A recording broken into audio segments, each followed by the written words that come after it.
దేశం కోసం, ధర్మం కోసం మనం ఎందుకు పాటుపడాలి? రాజమౌళి గారు ట్వీట్ చేశారు కూడా నా సినిమా గురించి. నేను one of the main lead act చేశాను దాంట్లో. దాంతోపాటుగా ఒక 6 సినిమాలకు మ్యూజిక్ డైరెక్షన్ చేశాను. ఆర్టికల్ 370 గురించి మీకు ఎవరికైనా తెలుసా ఇక్కడ?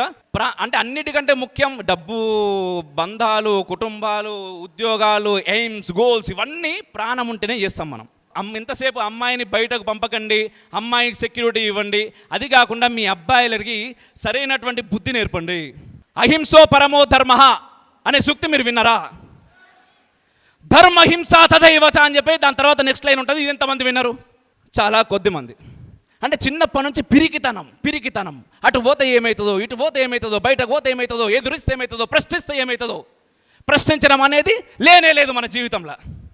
రాజకీయ నాయకుడు వాడికి ముందొస్తాడు, ఓట్లు అడుగుతాడు, ముట్లు కడుగుతాడు, ఇంటికి వచ్చి మీ పాపలై పిల్లలై ఓటేస్తాం, 5 ఏళ్ళు కనబడుతున్నా మనకు.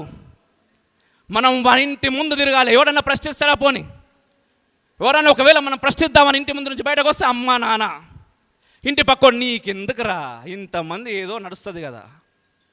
ఎక్కడ బతుకుతున్నాం మనం? ఈ దేశం బాగుంటేనే అందరూ బాగుంటారు. అన్నిటికి మించి ముఖ్యంగా రిఫ్లెక్షన్ విషయానికి వచ్చేసరికి దేశంతో పాటు ధర్మాన్ని మేము పట్టుకున్నాం. సార్ చెప్పిండు, దేశంతో పాటు ధర్మం అంటే ఏంటిది? సనాతన ధర్మం. దాని గురించి ప్రత్యేకంగా ఎందుకు నేను మాట్లాడుతున్నా అంటే, ఈరోజు సనాతన ధర్మం బాగుంటేనే మన దేశం బాగుంటుంది. మన సనాతన ధర్మంలో ముఖ్యంగా మన ధర్మం అంటే నువ్వు బాగుండు, ఎదుటి వ్యక్తిని బాగుండేలా చూడు, ఎదుటి వ్యక్తిని గౌరవించు, ఎదుటి వ్యక్తి అభిప్రాయాలు గౌరవించని చెప్పారు చిన్నప్పటి నుంచి. కానీ ఏ రోజు కూడా ఎదుటి వ్యక్తి అభిప్రాయాన్ని నువ్వు గౌరవించకు అని చెప్పలేదు. అందుకోసమే మన ధర్మం, మన దేశం వసుదైక కుటుంబం అంటాం. మనం అంటమానమా? వసుదైక కుటుంబం అంటాం. ఎంతోమంది భిన్నత్వంలో ఏకత్వం అంటాం. ప్రతి మతాన్ని మనం ఆహ్వానించినాం. 1700 సంవత్సరాల క్రితం ఒక మతం లేదు, 2000 సంవత్సరాల క్రితం ఇంకో మతం లేదు. కానీ అంతకుముందు నుంచి కూడా సనాతన ధర్మం ఉన్నది. ఈరోజు సనాతన ధర్మంలో అందరం కలిసే ఉన్నాం. కొట్టుకదస్తున్నామా? అందరం ఇంకా కలిసే ఉన్నాం. ఎక్కడో కొట్టుకదస్తున్నాం. అంటే ఎందుకోసం కొట్టుకదస్తున్నాం? వేరే దేశం, ఫర్ ఎగ్జాంపుల్ పాకిస్తాన్ ఉన్నది, ఇండియా ఉన్నది, 2 క్రికెట్ మ్యాచ్ ఆడతాయి. 2 క్రికెట్ మ్యాచ్ ఆడినప్పుడు మనం ఎవరిని గెలవాలనుకుంటాం? అబ్బా ఏమో భారత్ గెలవాలని కూడా మీరు గట్టిగా చెప్పకపోతే భారత్ కోసం ఏం పోరాడతాం మనం? ఎవరు గెలవాలి? భారత్ గెలవాలి. మరి భారత్ ఓడిపోతే బయటకు వచ్చి పటాకులు కాల్చేటోని ఏం చేయాలి? మనం ఏం చేయాలి? సో ఇది తయారవుతున్నది. ఎందుకు తయారవుతున్నది అంటే, ఎథికల్గా మన వాల్యూస్ పడిపోతున్నాయి. ఎందుకు పడిపోతున్నాయి? మోడర్న్ ఎడ్యుకేషన్ సిస్టమ్ ఎట్లా తయారవుతున్నది? ఎంతసేపు నిన్ను ఒక బట్టి పట్టే వ్యక్తిగా తయారు చేస్తున్నది. మార్కులు, ఫీజులు. రిఫ్లెక్షన్ అనే ఛానల్ నేను మొదలుపెట్టాక నేను మాట్లాడుతూ ఉంటే చాలామంది ఏకంగా చంపుతామని బెదిరించిన వాళ్ళు కూడా ఉన్నారనమాట. మనల్ని ఇంటెలిజెన్స్ ఆఫీసర్స్ వచ్చారు ఆఫీస్కి, వచ్చి మీకు సెక్యూరిటీ ఇస్తూ ఉంటారు. అండ్ నాయన నేను తిన్నకే లేదు, నేను సెక్యూరిటీ ఇస్తే వాళ్ళకేం పెట్టాలి, నాకేం వద్దంటే వాళ్ళు ఇప్పటికీ పాపం కాల్ చేసి మాట్లాడుతూ ఉంటారు, మీరు చేస్తున్న పని చాలా మంచిదండి, చాలా మంచి పని చేస్తున్నారు, బట్ థ్రెట్స్ ఉన్నాయి అని. సో దేశం కోసం మనం పని చేస్తే భయపడాల్సినటువంటి స్థితికి మనం వచ్చామంటే ఎంత దిగజారిపోయాం. సో ఖచ్చితంగా ముఖ్యంగా ఎందుకంటే ఈరోజు ఇక్కడ ఉన్న వాళ్ళందరూ కూడా మీరు నాకు కనిపించట్లేదు, మీ తరువాత తరాలు మాత్రమే కనిపిస్తున్నాయి, వాళ్ళ కోసం మాత్రమే నా ఆవేదన. ఎందుకంటే మనం బ్రతికేస్తామండి, మనం ఆల్రెడీ సగం జీవితం అయిపోయింది. బట్ తర్వాత నెక్స్ట్ జనరేషన్స్ వస్తున్నాయి, వాళ్ళు బాగుండాలి అంటే మనమే వాళ్ళని బాగా చేయాలి. అండ్ ఫస్ట్ నేను చెప్పినట్టుగా ఇంట్లో మీకు పిల్లలు పుడతారు కదా, పిల్లలు ఉంటారు కదా, మీ పక్కింట్లో పిల్లలు ఉంటుండొచ్చు, మీ ఇంట్లో ఉంటుండొచ్చు, అమ్మాయి అబ్బాయి.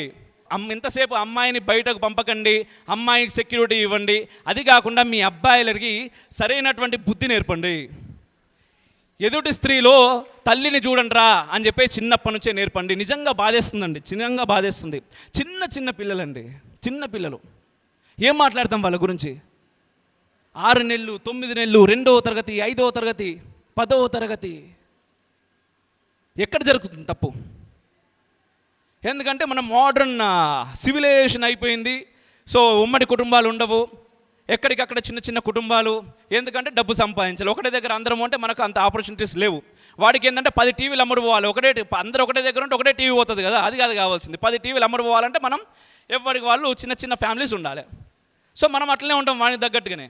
కానీ ఎక్కడ ఉన్నా, ఎంతున్నా, మీరు ఎంత సంపాదించినా మీ సమయం మీ పిల్లల కోసం ఖచ్చితంగా పెట్టండి. వాడేం చూస్తున్నాడు, నాట్ ఓన్లీ వాడు, అది.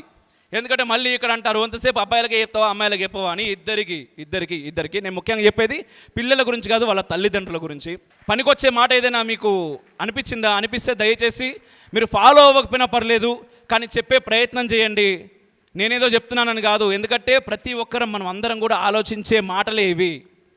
కానీ మనకు ఉండేటటువంటి బిజీ స్కెడ్యూల్ వల్ల, ఎందుకంటే చిన్నప్పుడు వాడు ఎల్కేజీ చదవాలంటే ₹1,00,000 ఫీజు కట్టాలి. ₹1,00,000 ఫీజు కట్టాలంటే తల్లి తండ్రి ఇద్దరు పొద్దున నుంచి రాత్రి దాకా పని చేయాలి.